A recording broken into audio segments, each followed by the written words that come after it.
This is Calvin Kemp with twingeeks.com here with Jesse Blanchard. I saw your wonderful new puppeteer film, Frank and Zed at Fantasia, and I was really touched just by the practical effects of it all and the tactile feel of the puppets and just something so handcrafted at the festival. So much of modern movies are a little bit too much influenced by computers. So for me, something so practical and from a Portland company, as you guys are from Portland. We're a Pacific Northwest outlet ourselves. I'm in Seattle up here, so very glad to have you on here. Well, thanks for having me. Well, after being so touched by it, I just wanted to reach out and run through some questions. So Frank Zed really makes some allusions to the storied history of horror movies and creative invention at cinema. What was the impetus for adapting kind of Frankenstein into a puppet story? I mean, I think Mary Shelley's Frankenstein is just like one of the most compelling pieces of literature. The way it's written, the character is so rich, the story is so rich. I feel like I'm doing like a pale shadow of an echo, of the book to a point where it's not like they're nowhere in the same league. But I think one of the big things that I love about her book is like the humanity and kind of and that was one of the big things that, like with Frank, that was really important for me, is that I wanted hopefully to have not just like this monster with a heart of gold that is like this perfect, soul and perfect thing that just happens to look a little different. I wanted to do a character that was really actually a monster, by, at least some definition of, and that was absolutely informed by the book. It feels like a special opportunity. So you said you brought some puppets with you. Do you have the ones from the actual production, or what do you have today? I got a couple here. Let's see. We got Kevin. I'm so excited. Let's see. Let's see. You ready? Hi, Calvin. Hi. Hello there in TV land. How's it going? Fantastic. Wait. Who's the babe? Behind you. This one on the wall here. With the apple. Oh, that must be Eve. Take a bite, Eve. And who's that guy over your other shoulder? The little squat guy. Teeny tiny idiot. He's smaller than I am. By the way, he does look a little bit bigger than I imagined from the movie. I wonder how you shoot them so that they're in perspective. So for perspective, so here's one guy, right? Yeah. And here's Grog. Wow. Yeah, much larger than expected. Yeah. So basically, I had a theory on perspective. Yeah. And that was, it didn't matter. Okay. And that really, we could blow apart the perspective. And as long as like the story was moving and everything just kind of, as long as things were like introduced the right way, etc., that no one would care. And in fact, I made Grog is like an 8-foot puppet. Mm-hmm. And then these guys are 2.5 feet. And I did that specifically because I was like, I don't think it matters, and I'm gonna see. And I mean, they have to be big enough because you have to puppeteer them, right? Someone has to have their hand in them or control them by some mechanism. So how do you design the puppets so you're able to properly control them? And did you find any issues that you were running into with that? Yeah, actually, part of what we did was to design the puppets and write the whole film. Everything was actually done as if it's not a puppet. Mm. And I did that really specifically because the film is always like going to be a film that just happens to be made with puppets. It's not a puppet film. And so, for instance, both of our main characters, Frank and Zed, so I got Zed here. This wasn't really on purpose, or maybe it was my subconscious, like just making my life hard. But both of our main characters, a big part of their headspace is taken up. Like Zed's is actually empty. Like that's where the puppeteer should be. And we have all the eye mechanisms and things like that. And with Frank, it's water. So Sure. we actually designed both of the puppets, you know, around these like massive problems. So both Frank and Zed, you're actually, instead of doing like this, which is where a traditional puppet would be, your hand is actually much more limited. And you have to do, even with both of them, you actually have to do a little bit of reverse engineering where the mouth is coming down this way and you're pushing up because there's so little space. This project took you over 6 years, correct? It seems like one of those things, as I read your other interviews and all your pieces from Kickstarter, where it's also something where you say 6 years and then it becomes 7 or more. Uh, Developing a film that's so tactile over that long of a period, do you like discover new techniques, and are you constantly going back and like trying to rewrite like your earlier work on it because you figured out new ways to shoot it? And as you're more experienced and your team's more experienced, are you guys constantly revising your work, or how's that working? Yeah, there's absolutely there. You know, the puppets give you lots of chance for revision. So one of the best examples is the opening of the film. So this stained glass here actually is the whole opening of the film. And Mhm. originally it opened with just a push in on the stained glass and the narrator kind of told you everything. And one of the things I realized was it was just boring, you know? And I was like, we got to be there when the Moroi is attacking. We need to see the god of death. We need to see all this stuff actually happening. And because it was puppets and because, you know, we had the time, I was able, and we did it all in the stained glass specifically because I was like, it's too epic. How am I possibly going to do like this village attack and a god of death? How could I possibly do that with puppets? Like, no way.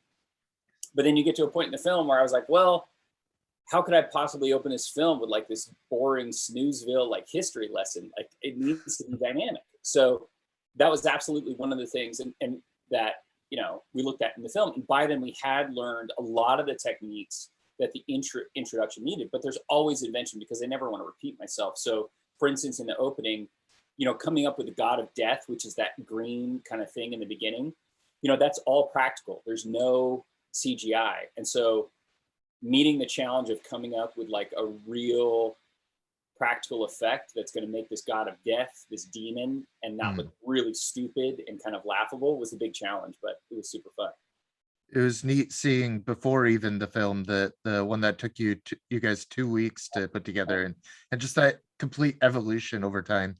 What was your history of film? Were you always working with puppets, and what brought you to them? No, I did my own kind of just traditional narrative films for almost 10 years, but they always kind of fell apart at the end. And so really at one point I said, okay, what am I going to do that's different? Like, how can I have better control? Mhm. And I live in Portland, Oregon. We have this phenomenal animation scene. So I said, well, what about puppets? What if I really leaned into what this town has? And so just as an experiment, I made Shine, the barbershop piece.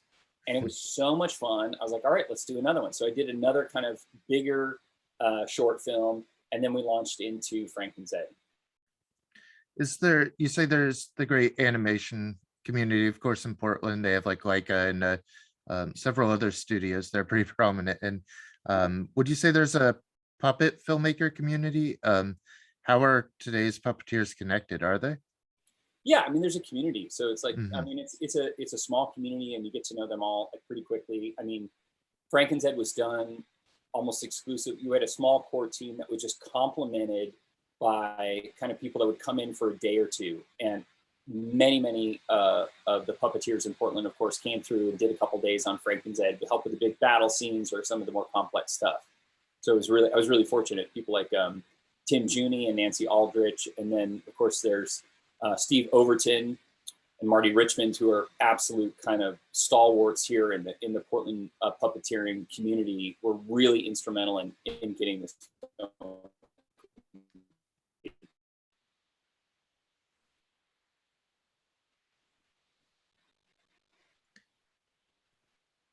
There's that big battle scene that you mentioned. It takes up a large portion of the film over 6 years. How much of that was in that battle scene, and what were the challenges of actually pulling something off that took this long with puppets and trying to keep that expressive and interesting on a film. Yeah, so the battle scene, you know, in a lot of ways went relatively quickly. It took about 3 months to do. The vast majority of the film, and in fact, most of the film was actually done in about 8 months. Hmm. You know, and that full 6 years included like making the miniatures and raising funds and making, you know, and the Frank Zed puppets took a full year just to make those. You know, and also a lot of this film was kind of stretched out as we're doing paid work and other things. You know, it's not, unfortunately and fortunately, we weren't like working on it every day for 6 years, of course, right? Yeah.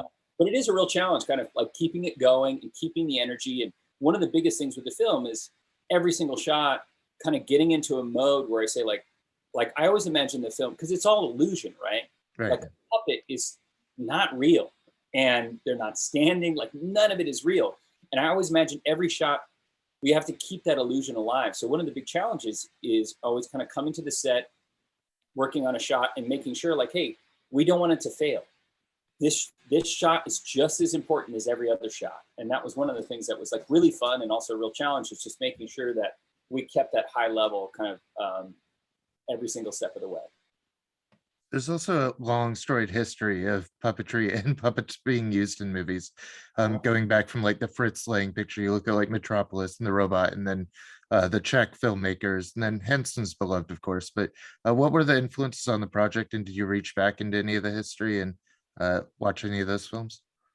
You know, I didn't watch very much Hmm. specifically to, you know, after watching Frank and Zed, you know, but I think a lot of it's just kind of absorbed. I mean, I'd already seen those films like Of so many course. times. You know, I think one of the biggest influence in terms of Henson was actually kind of the nature of the feel, you know, kind of the tone, and also really specifically making all the characters real. Like I think that's one of the things that people don't talk about with Henson a lot, is that, you know, Miss Piggy and Kermit and Gonzo, all of these characters are done as if they're real characters. You don't see the puppeteering. You don't see the puppeteers. It's never a joke that they're puppets. You know, it's all Hmm. of the comedy comes from them being real characters. And I think that was absolutely one of the biggest influences on me. Is I said, you know, we're going to do everything for real. We're going to go for real emotion. We're going to see, like, can we actually make people scared? Can we actually make people feel for these characters? How real can we make it? And I think that was like one of the biggest legacies that Henson gave us.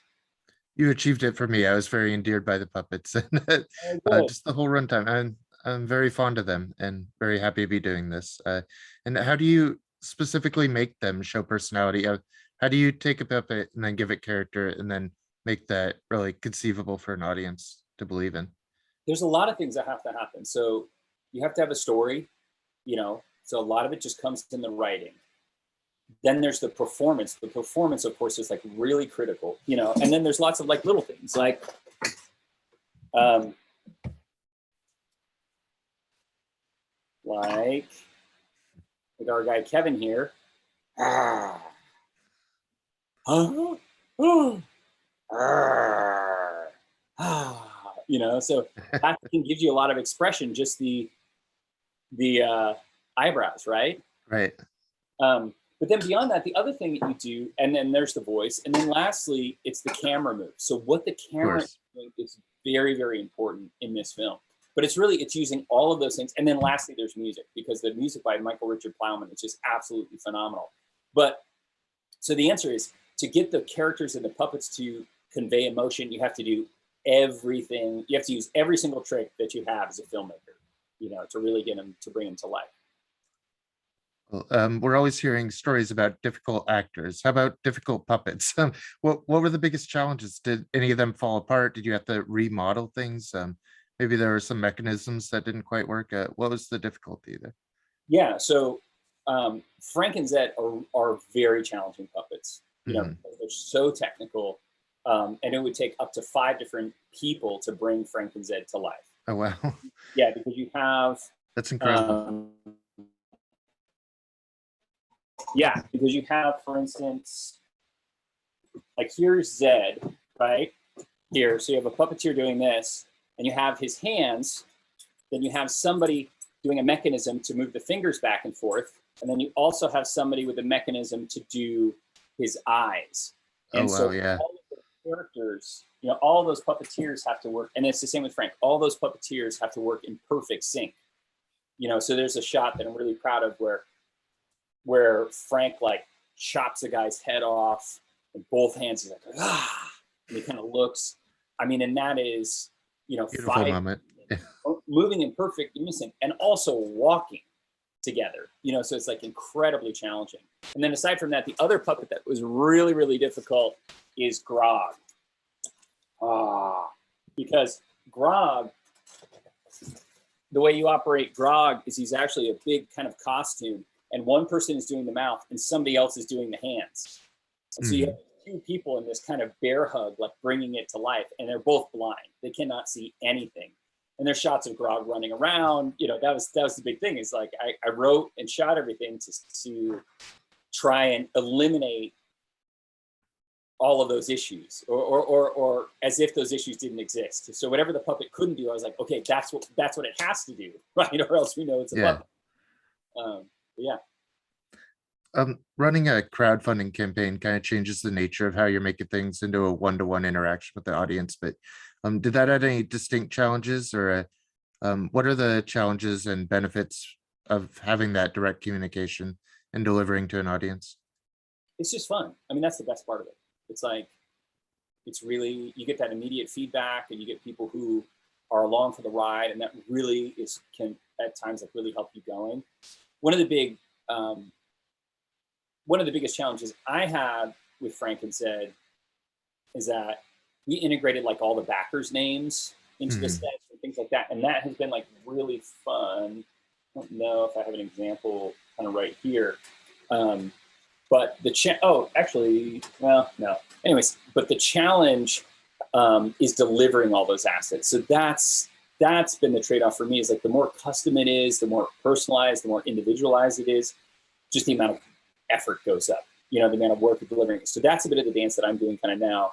But it's been amazing. I mean, our backers are like incredible. They've been so patient. They've been so generous. We could not have made this film without them. So it's really, I mean, it's not even really a trade-off. It's just like that's what we were able to do for them, and they have done so much for us. It's just really been incredible. How's Fantasia going? I bet it's a little bit different finishing your film going into a pandemic and then trying to launch around that in virtual and hybrid festivals. How's your experience with both of those? And how's your experience with Fantasia? How's your festival?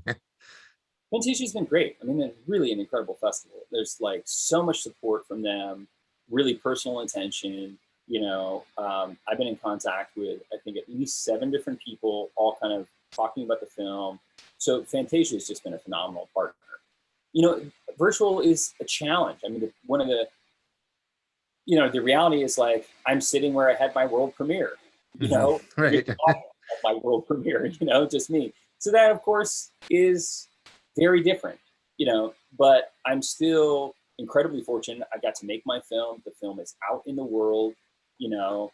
Is it the perfect whatever? Of course not, but that's not life, you know. So I think it's also, you know, allowed other people to see the film that may not have seen it, you know. So I think it's like anything. There's trade-offs, you know. It is a film that's meant to be watched with the audience. You know, one of my big fears is, you know, I've got these lead characters that like don't talk, and right. you know, the whole first part of the film is supposed to be telling the audience how boring their lives are. Well, that's like a risky thing to do. Like, hey, let me show you how boring this stuff is, you know? You might need them trapped in the theater to kind of get through that message, right? Yeah, I mean, that's what the collective experience of like watching the film with you is just so much better. And then one person laughs, and that, you know, you don't have that, and that's, you know, that's a bummer, but it's also, it just is what it is. I mean, you can't do anything about it, you know? Have you been able to premiere the film? Have you been able to go to a theater and watch it with an audience? We've had a couple like sneak kind of preview screenings, which have been like amazing, so much fun. Like you see it with like a big crowd the entire time, laughing at stuff that like I didn't even think was funny, and of course laughing at like big stuff, and then when you get to the orgy of blood, watching that with the crowd is like so much fun. Sure. Thank you so much for your time, Jesse, and very glad to be covering your film here and to speak with you. This was a fun show and tell. Thank you so much. You're welcome. Thanks for having me.